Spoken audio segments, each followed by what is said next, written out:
Thank you, Prime Minister Christopher Hope, GB News. As you know, Sir Keir Starmer, critics say your deal turns us into rule takers, not rule makers on standards. The Scottish Fishermen Association, or Federation, say your deal is a horror show, far worse than Boris Johnson's botched Brexit agreement. Are they right? Have you been stitched up like a kipper by the European Union? Chris, let me again repeat the driving principles behind this deal, which are really important, which is the question, does it bring down bills?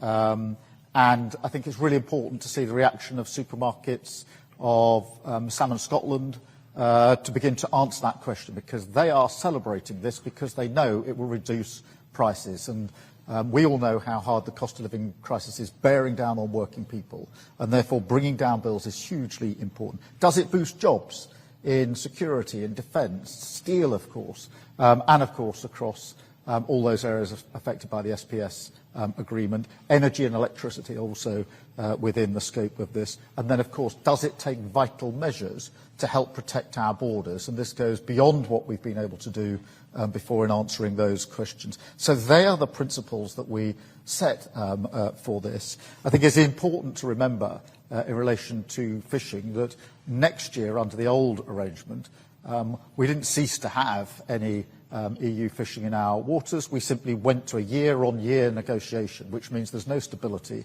for anybody.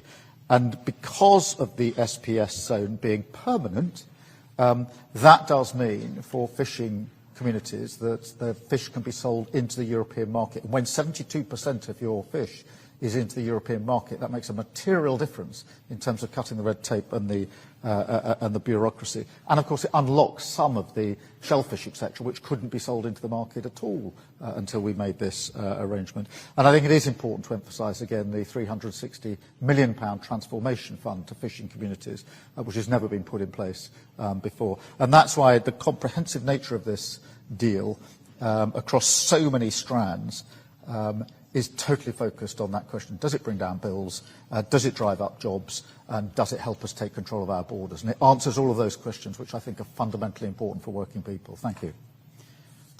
That's right. It's been a long time coming, but what is actually in this post-Brexit trade deal? Let's open up the insides. Well, of course, defence was the name of the game. That was what was on the headlines of the meeting, why we're seeing this summit at Lancaster House in London in the first place. The Prime Minister wanted access to the €150 billion rearmament fund that the EU has set up in the wake of Donald Trump's election in the US and, of course, in the context of the invasion of Ukraine. That has been secured by the Prime Minister. The UK will be contributing a bit of money to that rearmament fund, but UK defence companies will also be able to win contracts from that fund. It's expected to be a positive gain for the United Kingdom. But what else has been agreed?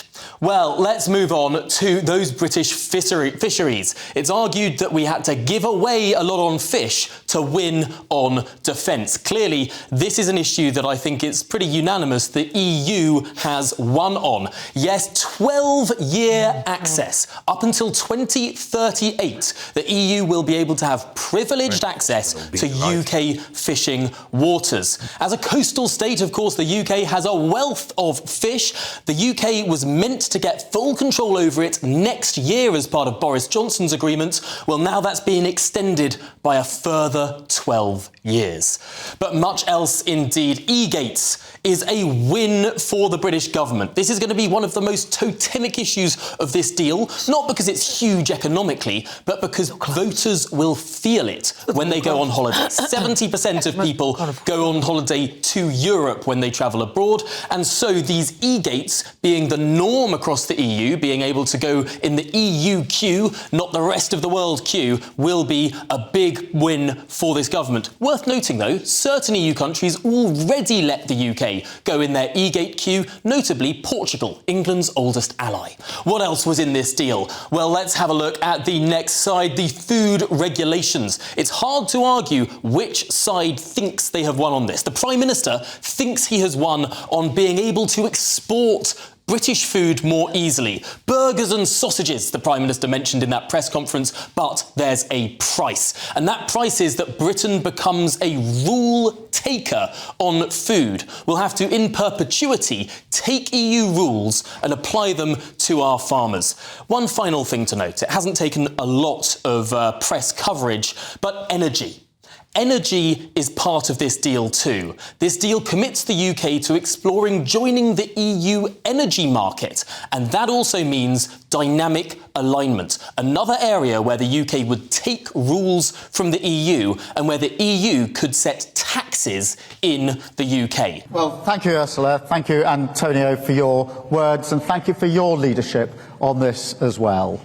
Ladies and gentlemen, Britain is back on the world stage, working with our partners, doing deals that will grow our economy and putting more money in the pockets of working people.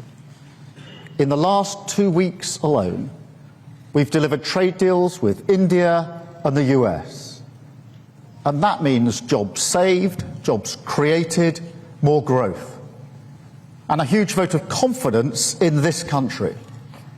It shows that as global instability is rising, the decisions that we've taken to stabilise the economy and lead the way internationally have made Britain a place where people want to do business once again.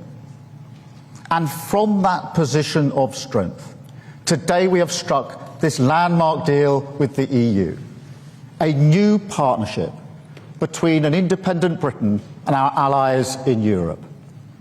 This is the first UK-EU summit. It marks a new era in our relationship. And this deal is a win-win. It delivers what the British public voted for last year. It gives us unprecedented access to the EU market, the best of any country outside of the EU or EFTA, all while sticking to the red lines in our manifesto about not rejoining the single market, the customs union, and no return to freedom of movement. So this deal is good for both sides. And let me set out why it is good for Britain. We've struck an SPS deal to make food and agricultural trade with the EU cheaper and easier, and that is slashing red tape and bureaucracy. And that means lower food prices at checkouts, more choice in our supermarkets, and of course more money in people's pockets. It will boost British exporters because once again, after a long absence, we'll be able to sell great British burgers, shellfish and other products into the EU. We've also struck a new defence and security partnership to strengthen our cooperation and strengthen our security, which is vital in this dangerous new era. And it will open the door to working with the EU's new defence fund, providing new opportunities for our defence industry, supporting British jobs and livelihoods. We're also increasing our cooperation on emissions trading, saving UK businesses from having to pay £800 million in EU carbon taxes, once again supporting British businesses, backing British jobs. Next, we're increasing our cooperation on energy to drive down bills in the long term. The agreement negotiated by the last government left us with more expensive ways of working with our neighbours, despite being physically connected to the European grid by our underseas cables.